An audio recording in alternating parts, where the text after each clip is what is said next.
Hello dear students, तो आइए बेटा आज के इस वीडियो में हम समझेंगे सेल्फ इंडक्शन और म्यूचुअल इंडक्शन के बारे में। क्लियर? तो चलिए सबसे पहले हम स्टार्ट करते हैं अपना सेल्फ इंडक्शन। सेल्फ इंडक्शन क्या है? जब एक करंट एक कॉइल के अंदर से चेंज होता है, when the current through a coil changes, तो इसी कॉइल के अंदर एक अपोजिंग ईएमएफ इंड्यूस हो जाती है। जब देखिए सेम कॉइल की बात कर रहे हैं, एक कॉइल के अंदर से करंट पास कर रहा है और वो करंट चेंज हो रहा है बार बार। क्लियर? तो उस चेंजिंग करंट जब भी ये होता है तब इस कॉइल के अंदर एक अपोजिंग ईएमएफ इंड्यूस हो जाती है। And opposing EMF is induced in it, और इसी प्रोसेस को बोला जाता है बेटा सेल्फ इंडक्शन। देखिए कॉइल ली हमने, क्लियर, उस कॉइल में से करंट पास करवाया, जैसे ही ये करंट में चेंजेस आएंगे तो करंट में चेंजेस आने के साथ साथ एक अपोजिंग ईएमएफ इसके अंदर इंड्यूस हो जाती है, जिसको हम बोलते हैं सेल्फ इंडक्शन। क्या बोलते हैं बेटा इस प्रोसेस को? हम सेल्फ इंडक्शन। अब देखिए मान लीजिए अपने पास एक, यहां पर मैंने दो कॉइल ली है, इस कॉइल में एक बैटरी से कनेक्टेड है, स्विच ऑफ था, हमने स्विच को ऑन किया या यूं कहीं क्लोज कर दिया स्विच को। स्विच को क्लोज करना यानी कि स्विच ऑन कर देना। जैसे ही हमने स्विच ऑन किया एकदम से इसके अंदर करंट इंक्रीज होगा। क्लियर? यानी कि करंट चेंज हुआ, इंक्रीज हुआ, यानी कि इसमें कुछ चेंज हुआ है। तो इससे क्या हुआ? करंट क्योंकि इंक्रीज हो रहा है तो इसके अंदर एक अपोजिंग ईएमएफ आएगी, या यूं कहें एक अपोजिंग करंट आएगा जो कि अपोज करेगा। कैसे नेचर का होगा? अपोजिंग। देखिए हमारा जो करंट था बैटरी का वो तो इंक्रीज कर रहा है, कुछ इस डायरेक्शन में जा रहा है, इस डायरेक्शन में जा रहा है, ये देखो ये करंट, बैटरी का करंट। लेकिन जो इंड्यूस हुआ है करंट वो अपोजिट डायरेक्शन में जाएगा। मतलब ये क्या करेगा? इसको इंक्रीज होने से रोकेगा। ये क्या कर रहा है? देखिए करंट तो उस तरफ जा रहा था, ये इंड्यूस वाला करंट इस तरफ आ गया, अपोज किया ना इसने उसको। तो समझ में आया ये? अच्छा, अब ऐसे ही अब स्विच ऑन था लेकिन हमने इसको जस्ट ऑफ किया है, यानी कि स्विच को ओपन कर दिया। ओपन स्विच का मतलब स्विच को ऑफ कर देना। तो क्या होगा? करंट एकदम से, करंट तो यही होगा, पॉजिटिव से नेगेटिव की तरफ जा रहा है, लेकिन करंट एकदम से डिक्रीज करेगा ना। और तो क्या होगा? जो इंड्यूस्ड करंट है वो करंट को डिक्रीज होने से रोकेगा। जो इंड्यूस्ड ईएमएफ की वजह से जो करंट आया वो क्या करेगा? इस डिक्रीजिंग करंट को रोकेगा। देखिए करंट, एक्चुअल भी करंट इसी तरफ जा रहा था और इंड्यूस्ड करंट भी इसी तरफ जा रहा है, तो ये क्या करेगा? उसको इंक्रीज करने की कोशिश कर रहा है। हमने स्विच ऑफ कर दिया, वायर में करंट कम होने लगा, तो क्योंकि करंट कम हो रहा था, इंड्यूस्ड करंट क्या करेगा? इसका अपोजिट नेचर दिखाएगा, ये इसको इंक्रीज करने की कोशिश करेगा। यहां पर करंट इंक्रीज हो रहा था तो इंड्यूस्ड करंट ने इसको डिक्रीज किया। यहां पर करंट इंक्रीज हो रहा था तो इंड्यूस्ड करंट, सॉरी डिक्रीज हो रहा था इस केस में, तो इंड्यूस्ड करंट ने इसको इंक्रीज कर दिया। उल्टा काम करना है बस इंड्यूस्ड करंट ने। बात समझ में आई है बेटा? तो ये डायग्राम में जस्ट इसके बारे में आप अपने तरफ से लिख सकते हो, मैंने वैसे जस्ट डायग्राम से ही समझा दिया एक बार सारा। अच्छा देखिए जितना ज्यादा करंट आएगा उतना ही ज्यादा फ्लक्स होगा कॉइल के थ्रू, तो flux is directly proportional to the current. Clear? तो प्रोपोर्शनैलिटी के साइन को हटाने के लिए कांस्टेंट नंबर आएगा, दैट इज एल। एल को हम बोलते हैं सेल्फ इंडक्शन, इंडक्टेंस। क्या बोलते हैं? सेल्फ इंडक्टेंस, या फिर coefficient of the self induction. L को क्या बोलते हैं? Coefficient of self induction. Clear है? अब मान लीजिए जो देखिए इंड्यूस्ड ईएमएफ जो आई है, फॉर्मूला क्या होता है? Minus D phi by D T, और फाई फ्लक्स की वैल्यू यहां पर कितनी है? L into I. तो यहां पर पुट कर दीजिए एल इंटू आई, तो एल तो कांस्टेंट है बाहर, तो D I by D T, ये फॉर्मूला हो गया आपका इंड्यूस्ड ईएमएफ का। क्लियर है? अच्छा अब यहां पर देखिए अगर मैं करंट को 1 पुट कर दूं तो एल की वैल्यू फाई के बराबर आ जाएगी। If current is 1 ampere then phi equal to L। तो बस सेल्फ, देखिए अब ध्यान से, सेल्फ इंडक्टेंस क्या है? ये मैग्नेटिक फ्लक्स के बराबर है। सेल्फ इंडक्टेंस मैग्नेटिक फ्लक्स के बराबर है कब? When the current from it is 1 ampere। जब कॉइल के अंदर करंट 1 एम्पियर का हो तब सेल्फ इंडक्टेंस मैग्नेटिक फ्लक्स के बराबर आती है।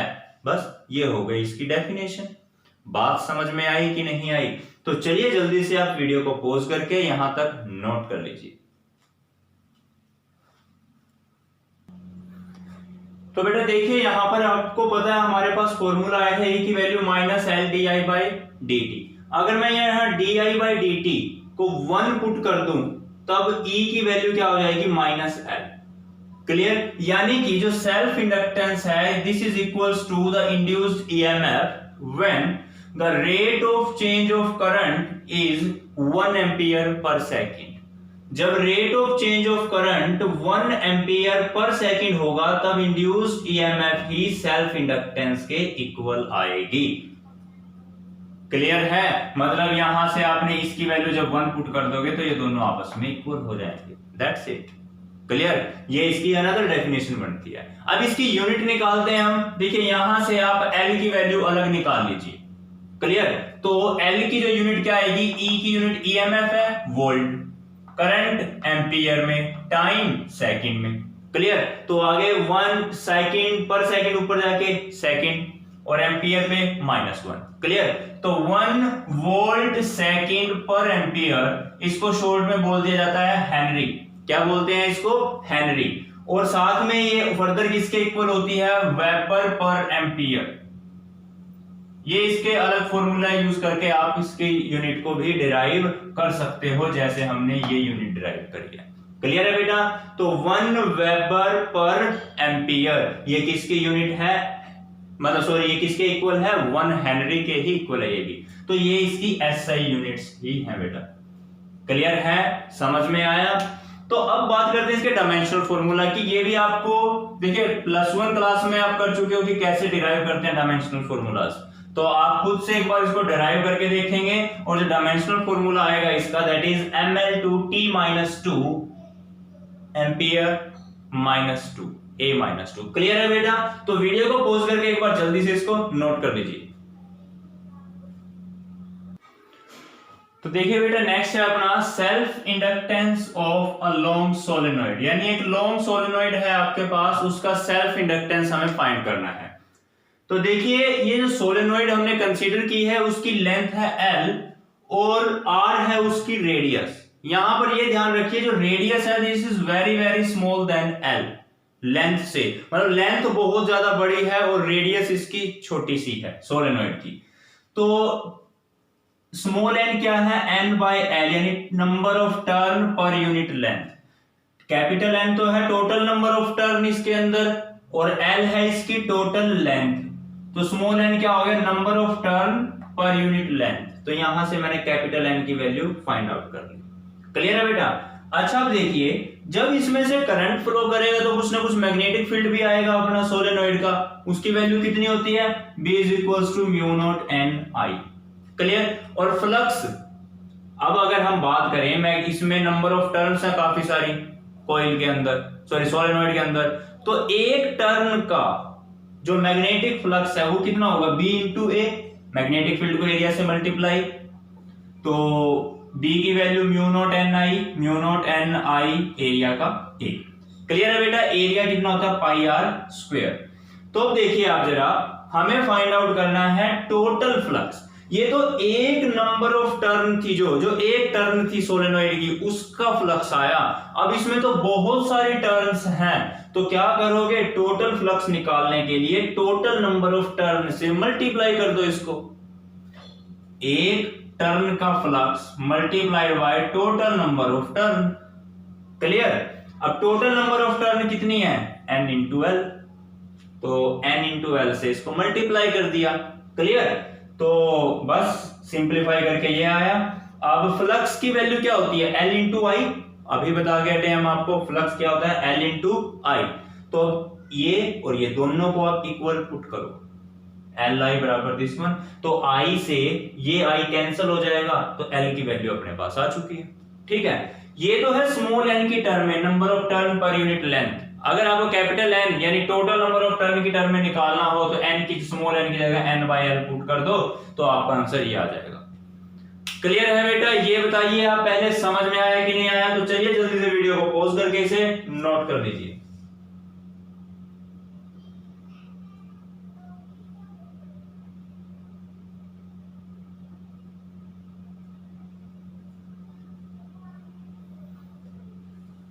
क्लियर है बेटा, नोट कर लिया। अच्छा देखिए ये जो सेल्फ इंडक्शन हमने पढ़ा, इसको रियल लाइफ में हम कहां पे ऑब्जर्व कर सकते हैं? जैसे जब कई बार क्या होता है, हम स्विच ऑफ करते हैं किसी भी सर्किट का क्या करते हैं, स्विच ऑफ। जैसे एक बल्ब है, उसके स्विच को ऑफ किया एकदम से हमने, तो क्या हो गया, करंट एकदम से डिक्रीज हो रहा है ना, चेंजिंग करंट से क्या होगा, एक अपोजिंग ईएमएफ इंड्यूस होगी। क्या होगी? Opposing EMF. और बल्ब के जो बटन है ना, जो हमारा स्विच है, उसके अंदर आपको स्पार्किंग सी नजर आती है। जैसे हमने स्विच को ऑफ किया, उसी टाइम एक स्पार्किंग सी नजर आती है, ठीक है। वो किसकी वजह से है? Due to the self induction. किसकी वजह से है बेटा? वो सेल्फ इंडक्शन की वजह से है वो स्पार्किंग, क्योंकि वहां पर अपोजिंग ईएमएफ इंड्यूस हो गई।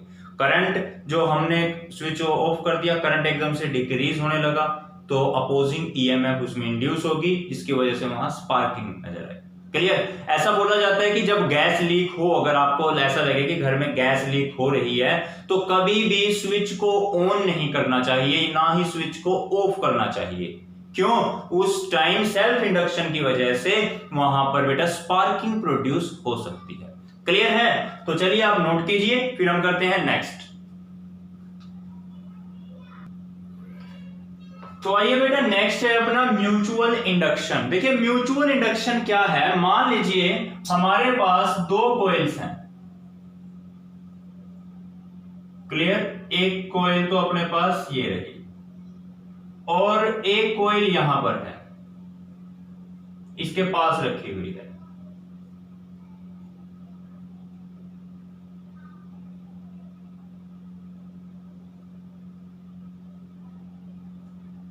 तो क्या होगा? It is the phenomena of production of induced EMF in one coil. इस कॉइल में हमने ईएमएफ इंड्यूस करनी है by changing the magnetic flux in the neighbouring coil. मतलब ईएमएफ इसमें इंड्यूस हो रही है और मैग्नेटिक फ्लक्स इसमें चेंज हो रहा है। क्लियर है? या यूं कहें इसके अंदर सॉरी मैग्नेटिक करंट चेंज हो रहा है। देखिए जब करंट चेंज होगा इसका, तो इसका मैग्नेटिक फ्लक्स भी चेंज होगा, तो इससे इसके अंदर ईएमएफ इंड्यूस होगी। क्लियर है? पड़ोस वाली कॉइल में करंट के चेंज होने से जब दूसरे वाले कॉइल के अंदर ईएमएफ इंड्यूस होती है, तो इस प्रोसेस को बोला जाता है म्यूचुअल इंडक्शन। क्या बोलते हैं? Mutual induction. इसका एक्सप्रेशन बिल्कुल वैसा ही है जैसा कि सेल्फ इंडक्शन का था। देखिए flux is directly proportional to current. Sign को हटाने के लिए कांस्टेंट m यहां पर क्या, वहां L था, यहां m है। m है coefficient of mutual induction, coefficient of mutual induction. वहां L क्या था? कोफिशिएंट ऑफ सेल्फ इंडक्शन, और ये है म्यूचुअल इंडक्शन। तो वही अगर करंट को मैं 1 एम्पियर मान लूं, तो फ्लक्स अपना m के इक्वल हो जाएगा। क्लियर है? तो वैसे ही बिल्कुल जैसे हमने L की डेफिनेशन लिखी थी, वैसे ही m की डेफिनेशन भी है। Equal to minus D phi by D T. Flux की जगह एम आई पुट करेंगे, M D I by D T बन गया। क्लियर?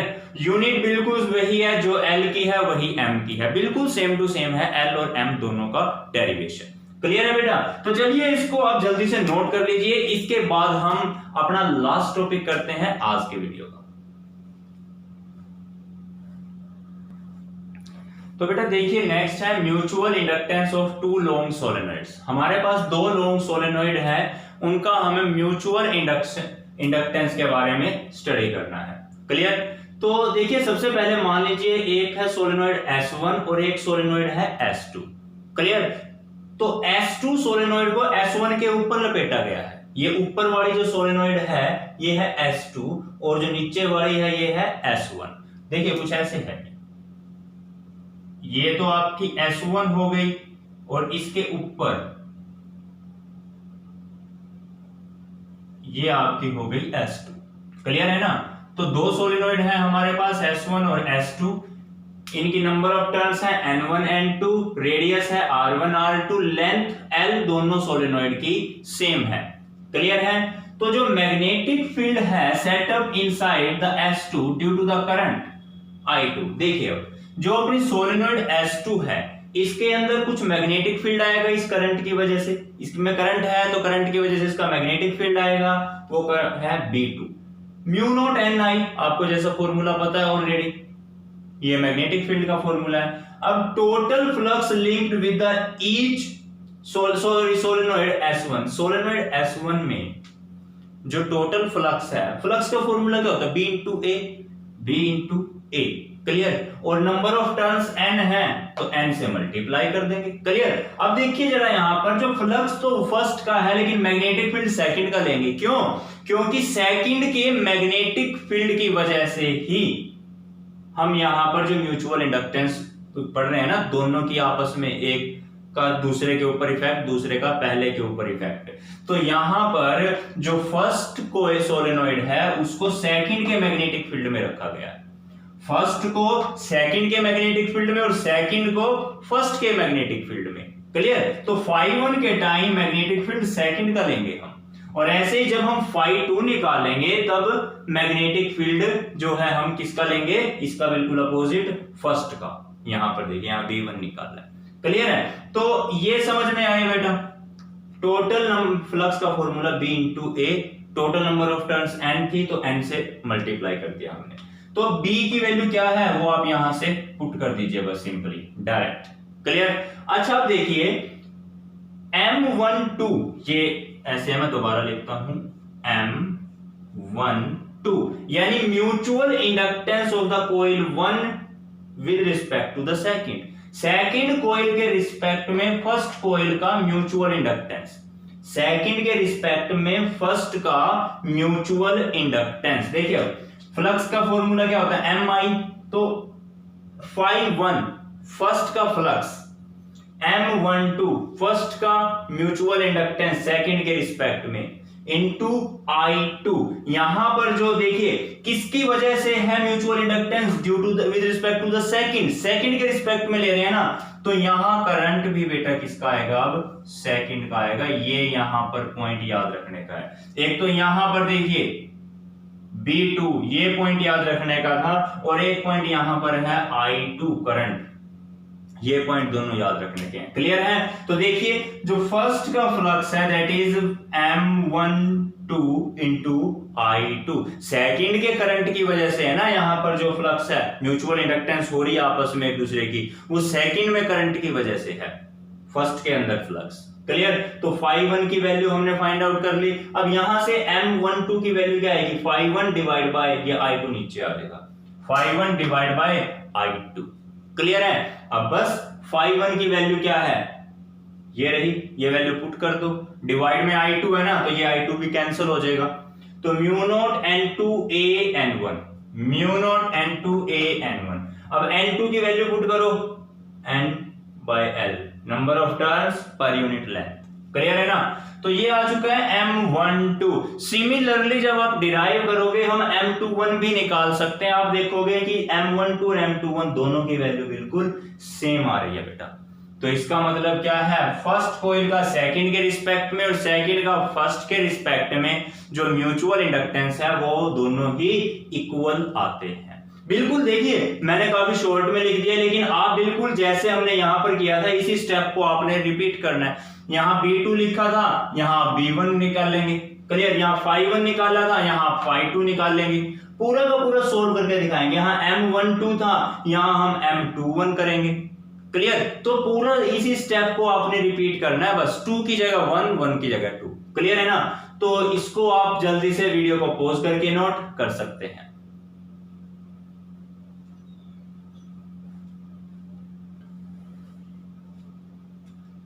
क्लियर है बेटा, नोट कर लिया। अब यहां पर देखिए जो म्यूचुअल इंडक्टेंस है किस फैक्टर पे डिपेंड करता है? N1 N2। अगर N1 N2 की वैल्यू ज्यादा होगी तो म्यूचुअल इंडक्टेंस भी ज्यादा होगा। अगर एरिया ऑफ द सोलेनोइड्स ज्यादा होगा, क्रॉस सेक्शनल एरिया, तो क्या होगा? म्यूचुअल इंडक्टेंस भी ज्यादा होगा। क्लियर है बेटा, समझ में आया? तो चलिए आप इसको नोट कर लीजिए। मिलते हैं फिर हम अपनी नेक्स्ट टॉपिक के साथ नेक्स्ट वीडियो में। तब तक के लिए bye bye, thank you and have a nice day.